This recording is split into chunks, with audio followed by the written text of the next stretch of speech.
अथ श्री भगवद गीता चतुर्दशो अध्याय। श्री भगवान बोले, ज्ञानों में भी अति उत्तम उस परम ज्ञान को मैं फिर कहूँगा जिसको जानकर सब मुनिजन इस संसार से मुक्त होकर परम सिद्धि को प्राप्त हो गए हैं। इस ज्ञान को आश्रय करके अर्थात धारण करके मेरे स्वरूप को प्राप्त हुए पुरुष सृष्टि के आदि में पुनः उत्पन्न नहीं होते और प्रलय काल में भी व्याकुल नहीं होते। हे अर्जुन, मेरी महत ब्रह्म रूप मूल प्रकृति संपूर्ण भूतों की योनि है, अर्थात गर्भाधान का स्थान है, और मैं उस योनि में चेतन समुदाय रूप गर्भ को स्थापन करता हूँ। उस जड़ चेतन के संयोग से सब भूतों की उत्पत्ति होती है। हे अर्जुन, नाना प्रकार की सब योनियों में जितनी मूर्तियां अर्थात शरीरधारी प्राणी उत्पन्न होते हैं, प्रकृति तो उन सब की गर्भ धारण करने वाली माता है और मैं बीज को स्थापन करने वाला पिता हूँ। हे अर्जुन, सत्वगुण, रजोगुण और तमोगुण ये प्रकृति से उत्पन्न तीनों गुण अविनाशी जीवात्मा को शरीर में बांधते हैं। हे निष्पाप, उन तीनों गुणों में सत्व गुण तो निर्मल होने के कारण प्रकाश करने वाला और विकार रहित है। वह सुख के संबंध से और ज्ञान के संबंध से अर्थात उसके अभिमान से बांधता है। हे अर्जुन, राग रूप रजोगुण को कामना और आसक्ति से उत्पन्न जान। वह इस जीवात्मा को कर्मों के और उनके फल के संबंध से बांधता है। हे अर्जुन, सब देहाभिमानियों को मोहित करने वाले तमोगुण को तो अज्ञान से उत्पन्न जान। वह उस जीवात्मा को प्रमाद, आलस्य और निद्रा के द्वारा बांधता है। हे अर्जुन, सत्वगुण सुख में लगाता है और रजोगुण कर्म में तथा तमोगुण तो ज्ञान को ढक कर प्रमाद में भी लगाता है।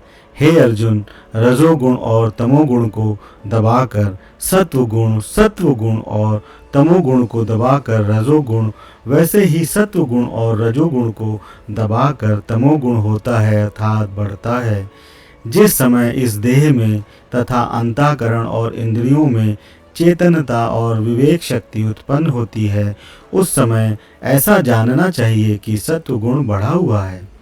हे अर्जुन, रजोगुण के बढ़ने पर लोभ, प्रवृत्ति, स्वार्थ बुद्धि से कर्मों का सकाम भाव से आरंभ, अशांति और विषय भोगों की लालसा ये सब उत्पन्न होते हैं।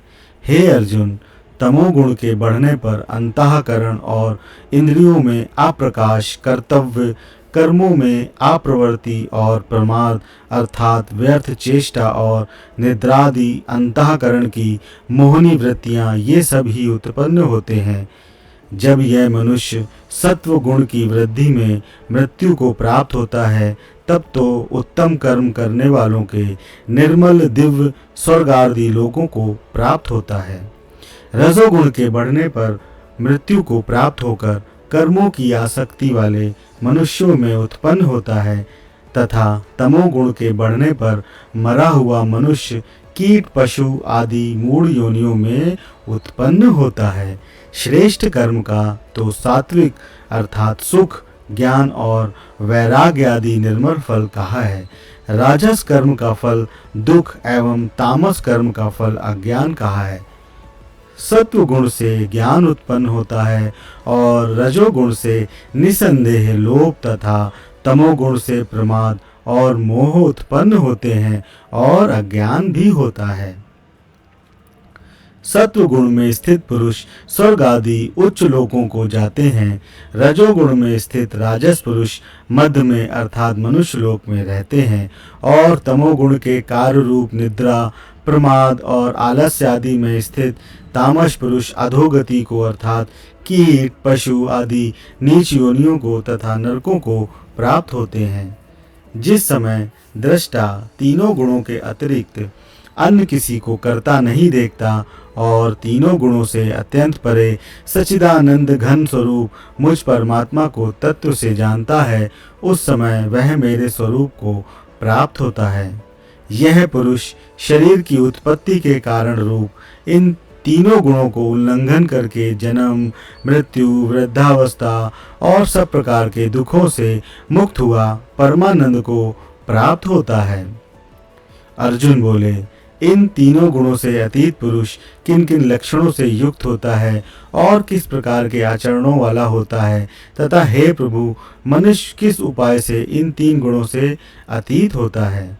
श्री भगवान बोले, हे अर्जुन, जो पुरुष सत्व गुण के कार्य रूप प्रकाश को और रजोगुण के कार्य रूप प्रवृत्ति को तथा तमोगुण के कार्य रूप मोह को भी ना तो प्रवृत्त होने पर उनसे द्वेष करता है और ना निवृत्त होने पर उनकी आकांक्षा करता है, जो साक्षी के सदृश स्थित हुआ, गुणों के द्वारा विचलित नहीं किया जा सकता और गुण ही गुणों में बरतते हैं, ऐसा समझता हुआ जो सच्चिदानंद घन परमात्मा में एक ही भाव से स्थित रहता है एवं उस स्थिति से कभी विचलित नहीं होता, जो निरंतर आत्मभाव में स्थित, दुख सुख को समान समझने वाला, मिट्टी, पत्थर और स्वर्ण में समान भाव वाला, ज्ञानी, प्रिय तथा अप्रिय को एक सा मानने वाला और अपनी निंदा स्तुति में भी समान भाव वाला है, जो मान और अपमान में सम है, मित्र और वैरी के पक्ष में भी सम है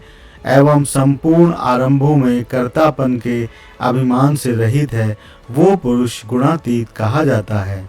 और जो पुरुष अव्यभिचारी भक्ति योग के द्वारा मुझको निरंतर भजता है, वह भी इन तीनों गुणों को भली भांति लांघ कर सच्चिदानंद घन ब्रह्म को प्राप्त होने के लिए योग्य बन जाता है, क्योंकि उस अविनाशी पर ब्रह्म का और अमृत का तथा नित्य धर्म का और अखंड एक रस आनंद का आश्रय मैं हूँ।